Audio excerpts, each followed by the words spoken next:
ఈరోజు దేవుని మాట మనం చూసుకుంటే, రేపటి దినమును గూర్చి అతిశయపడకము, ఏ దినమున ఏది సంభవించినో అది నీకు తెలియదు.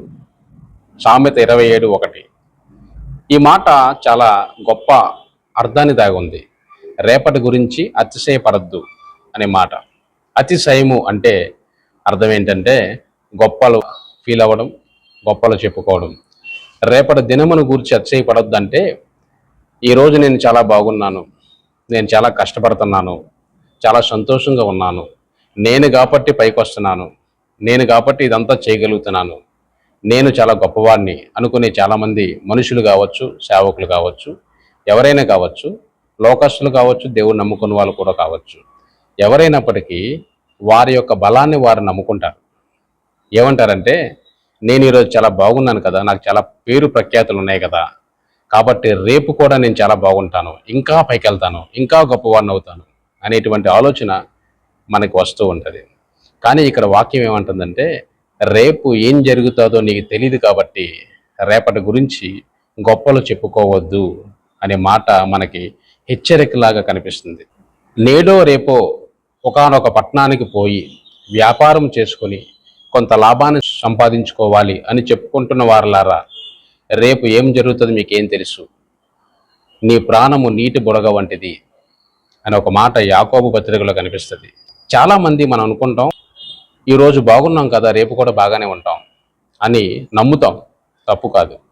ఈరోజు కష్టపడతాం దేనికోసం అంటే రేపటి కోసం. చాలామంది గొప్పవారు, జ్ఞానులు, లేకపోతే తెలివైన వారు, సైంటిస్టులు కావచ్చు, ఎవరైనా కావచ్చు, వాళ్ళకున్నటువంటి బలాన్ని బట్టి, నమ్మకాన్ని బట్టి, విశ్వాసాన్ని బట్టి వాళ్ళు ఏమనుకుంటారంటే రేపు ఇంకా గొప్ప పనులు చేయొచ్చు, రేపు ఇంకా గొప్ప కార్యాలు చేయొచ్చు అనుకుంటారు. అది తప్పు కాదు.